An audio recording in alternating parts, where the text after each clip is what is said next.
বাংলাদেশের জাতীয় ফল কাঁঠাল, আর সেই কাঁঠালের গুণাগুণ সম্পর্কে আমাদের কিন্তু কারোরই অজানা নেই। আমরা সকলেই জানি বাংলাদেশের জাতীয় ফল কাঁঠালের কত বেশি গুণাগুণ রয়েছে। কাঁঠালে রয়েছে অনেক ভিটামিন ও পুষ্টিগুণ। এই কাঁঠাল কিন্তু আমাদের হজম শক্তিতে সাহায্য করে। কাঁঠাল রোগ প্রতিরোধ ক্ষমতা বাড়াতে সাহায্য করে। এই কাঁঠাল শরীরের ওজন নিয়ন্ত্রণে রাখতে সাহায্য করে। এই কাঁঠাল শরীরে শক্তি যোগায়। এটি চোখের জন্য অনেক উপকারী। কাঁঠাল ত্বক ভালো রাখে। সেই কাঁঠাল দিয়ে আজকে বিরিয়ানি রেসিপি আপনাদের সাথে আমি শেয়ার করতে চলে এসেছি। সুমাইয়া শম্পা। কাঁঠালগুলোকে প্রথমে এভাবে কেটে নিয়েছি।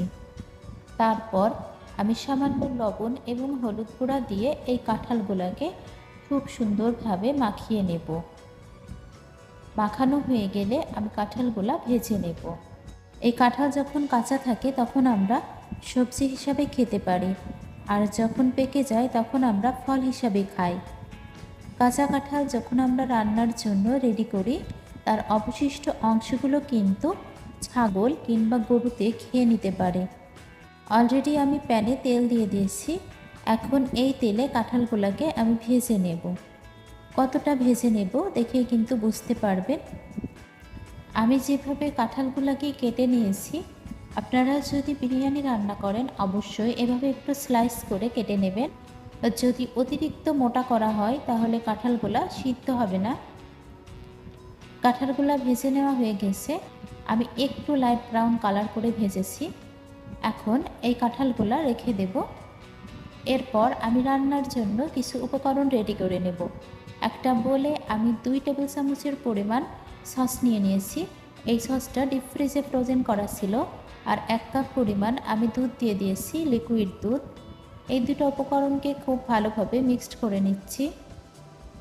এখন আমি 1 টেবিল চামচ পরিমাণ চিনি দিয়ে নিচ্ছি। আর চিনিটা অবশ্যই আগে থেকে দিয়ে নিয়েছিলাম, যার কারণে আমি চামচটা উঠাতে গিয়ে চিনিটা ভিজে গিয়েছে, তাও দেখিয়ে দিলাম। ওটাকে রেখে দিয়েছি অন্য সাইডে। এখন আমি কাঁঠালটা রান্না করে নেব। গরম কড়াই আমি পর্যাপ্ত পরিমাণে সরিষার তেল দিয়ে নিয়েছি। এই তেলে পেঁয়াজ কুচি দিয়ে দিলাম। পেঁয়াজ কুচিটা 1 মিনিটের মতো ভেজে নিয়ে তারপর আমি যে যে উপকরণগুলো অ্যাড করব, অবশ্যই আপনারা আমার ভিডিওটি স্কিপ করে দেখবেন না। এখানে 2টা টমেটো আমি 4 ফালি এখানে 2টা টমেটো আমি 8 ফালি করে নিয়েছিলাম, সেটা দিয়ে দিলাম। 2টা তেজপাতা দিয়ে দেব, দারচিনি, গোলমরিচ, এলাচ, সবগুলো উপকরণ দিয়ে আমি খুব ভালোভাবে একটু নাড়া দিয়ে নিলাম। 1 টেবিল চামচ পরিমাণ মাংসের শাহি মশলা দিয়ে দিয়েছি। 1 টেবিল চামচ আদা রসুন পেস্ট দিয়ে দিলাম, স্বাদ মতো লবণ। এবার আমি উপকরণগুলো খুব ভালোভাবে একটু নাড়া দিয়ে নিচ্ছি। এখানে টক দই রয়েছে, আমি 2 টেবিল চামচ পরিমাণ টক দই দিয়ে দিলাম। টক দইটাও খুব ভালোভাবে আমি মশলার সাথে মিশিয়ে নিচ্ছি। এরপর আমি শুকনা মশলাগুলো দিয়ে নেব। এখানে 1 চা চামচ পরিমাণ ধনিয়া গুঁড়া, 1/2 চা চামচ জিরা গুঁড়া, 1/2 চা চামচ গরম মশলা গুঁড়া দিয়ে দিয়েছি, 1/2 চা চামচ মরিচের গুঁড়া। এবার আমি সবগুলো উপকরণ খুব ভালোভাবে কষিয়ে নেব। যখন কষানো হয়ে যাবে তখন আমি কেটে রাখা আলুগুলা মশলার মধ্যে দিয়ে নেব। 4টা আলু আমি কেটে 8 পিস করে নিয়েছি, সে আলুগুলা দিয়ে দিলাম। আলুগুলা আগে থেকে দিলাম যাতে আলুটা আমি একটু কষাতে পারি, এর জন্য। আর আগে থেকে তো আমি কাঁঠালটা ভেজে নিয়েছি, কাঁঠালটা অতিরিক্ত কষানোর দরকার নেই। আলুটা কষানো হয়ে গিয়েছে, এখন ভেজে রাখা কাঁঠালটা দিয়ে নিলাম। কাঁঠালটাকে আমি 2 মিনিটের মতো আলুর সাথে কষিয়ে নেব। তারপর আমি যে মিশ্রণটা রেডি করে রেখেছিলাম, এই মিশ্রণটার অর্ধেক থেকে একটু কম দিয়ে নিলাম। আবারও খুব ভালোভাবে মিক্সড করে নিয়েছি। এবার আমি পরিমাণ মতো পানি দিয়ে দেব, যতটুকু পানি দিলে আলু এবং কাঁঠাল খুব ভালোভাবে সিদ্ধ হয়ে আসবে। খুবই দারুণভাবে আমি কষিয়ে নিয়েছি।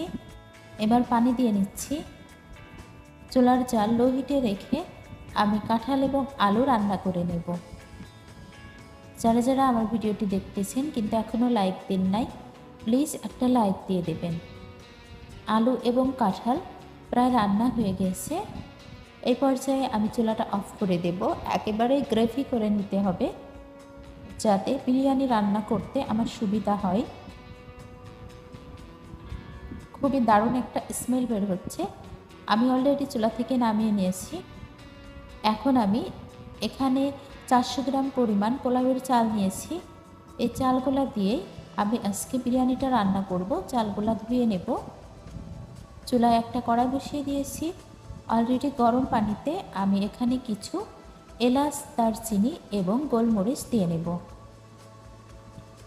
এই পর্যায়ে ফুটন্ত পানির মধ্যে আমি ধুয়ে নেওয়া পোলাওর চালটা দিয়ে নেব।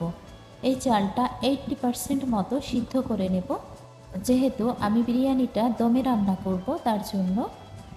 আর যদি পুরোপুরি সিদ্ধ করে নিই তাহলে দমে রান্না করতে গেলে দেখা যাবে ভাতটা আরও বেশি সিদ্ধ হয়ে যাবে, তখন আমার বিরিয়ানিটা পারফেক্ট হবে না।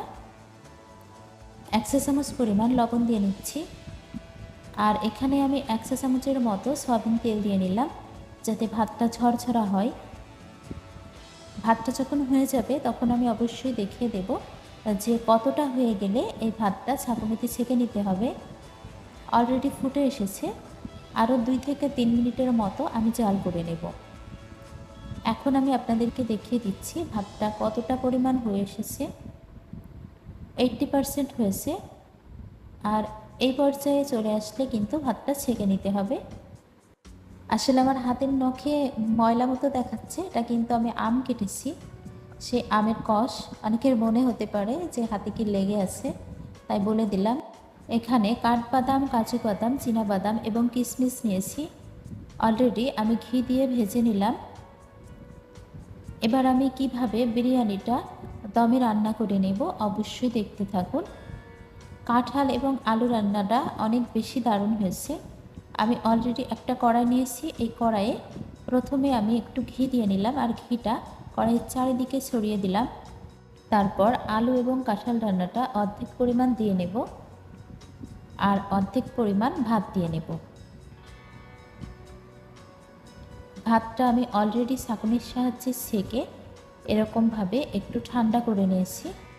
আমি 2 লেয়ারে এই বিরিয়ানিটা রান্না করব। এবার যে আমি কিছুটা বাদাম দিয়ে নেব। তারপর আবারও কাঁঠাল এবং আলুগুলা দিয়ে নিলাম। আবারও আমি ভাত দিয়ে নেব। অবশিষ্ট যে ভাতটুকু থাকবে সবটাই দিয়ে নেব। ভাত দিয়ে নেওয়া হয়ে গেলে আমি বাকি বাদামটা দিয়ে নেব। আপনারা অবশ্যই এই বিরিয়ানিটা রান্না করলে এভাবে দমে রান্না করে নেবেন, তাহলে টেস্টটা ভালো আসবে। আর চেষ্টা করবেন বাদামগুলা দেওয়ার জন্য। এবার আমি যে মিশ্রণটা রেডি করে রেখেছিলাম সেটা চামচ দিয়ে এভাবে একটু জায়গা করে নিয়ে তারপর দিয়ে নিচ্ছি। আর এই মিশ্রণের মধ্যে ছিল টমেটো সস, দুধ এবং চিনি। আবারও বলে দিলাম, অলরেডি আমি চুলায় একটা ফ্রাই প্যান দিয়ে নিয়েছি। ফ্রাই প্যানে আমি কড়াইটা বসিয়ে দিয়েছি। এভাবে আমি 15 থেকে 20 মিনিটের মতো রান্না করে নেব। চুলার জালটি মিডিয়াম টু লো হিটে রেখে আমি বিরিয়ানিটা রান্না করে নিয়েছি। এখন ঢাকনাটা উঠিয়ে আপনাদেরকে দেখিয়ে দিচ্ছি কতটা লোভনীয় হয়েছে আজকের কাঁঠালের বিরিয়ানি রেসিপি। এবার আমি একটা সার্ভিং ডিশে পরিবেশনের জন্য রেডি করে নেব। আর দেখতে কিন্তু অনেক বেশি লোভনীয় হয়েছে। দেখে কিন্তু বোঝার উপায় নেই যে এটা কাঁঠালের বিরিয়ানি। বিরিয়ানিটা আমি সার্ভিং বলে পরিবেশন করে আপনাদেরকে দেখিয়ে দিলাম কতটা দারুণ হয়েছে। আমার আজকের কাঁঠালের বিরিয়ানি আপনাদের কাছে যদি ভালো লেগে থাকে অবশ্যই কমেন্ট বক্সে জানাবেন। আর যারা যারা এখনও কাঁঠালের বিরিয়ানি খান নাই অবশ্যই বাসাতে ট্রাই করে দেখবেন কতটা টেস্টি হয়। সঙ্গে থাকার জন্য সবাইকে অসংখ্য অসংখ্য ধন্যবাদ। সবাই ভালো থাকবেন, সুস্থ থাকবেন। ফিরে আসবো আবারও নেক্সট কোনো রেসিপি নিয়ে ইনশাআল্লাহ। আসসালামু আলাইকুম, আল্লাহ হাফিজ। Thanks for watching. দয়া করে খাবার নষ্ট করবেন না। Please don't waste food.